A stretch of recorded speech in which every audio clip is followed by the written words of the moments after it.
Good morning. Hey, folks. David here at the CrystaLac Company.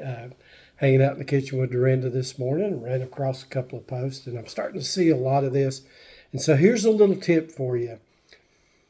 Folks, when you're switching finishing products from even, different manufacturers, maybe you've used this manufacturer for years, or even if you're using the same manufacturer and you're switching to a different product line inside that manufacturer's products, or you're just switching perhaps from like a solvent-based product like an epoxy or nitro to water-based.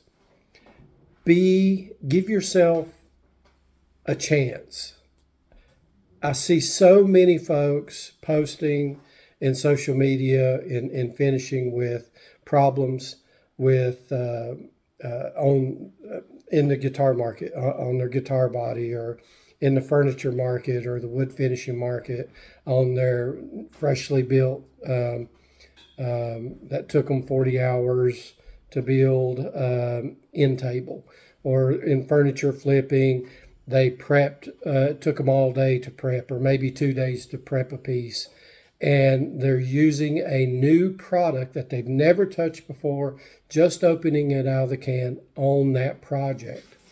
Anytime, your best piece of advice from a paint and coatings manufacturer that I can give anybody is practice makes perfect. Yeah, I know it's an old analogy and it gets overused a lot, but it is absolute truth.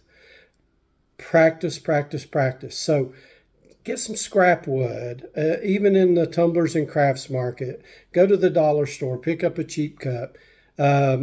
Wood finishing, furniture flipping, whatever you're doing, take an old piece that you really don't care about, that really doesn't need to be done really quickly, and use that scrap piece to practice on. Anytime you're switching manufacturers, types of products, or products within a particular manufacturer. Understand how it's going to look, and that'll give you an opportunity to contact the manufacturer and say, hey, I'm having this issue. What's causing this?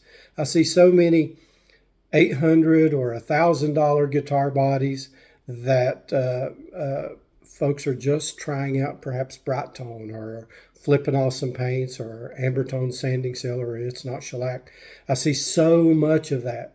So give yourself some grace. Little piece of advice. Give yourself an opportunity to learn a new product or even a new manufacturer, and your life is going to be so much easier. So if you have any questions about any CrystaLac Company products, application use, or anything like that, you can always go to the CrystaLacAcademy.com or drop me a message right below and we'll get you taken care of. So you guys have a great week. If anybody needs anything, holla.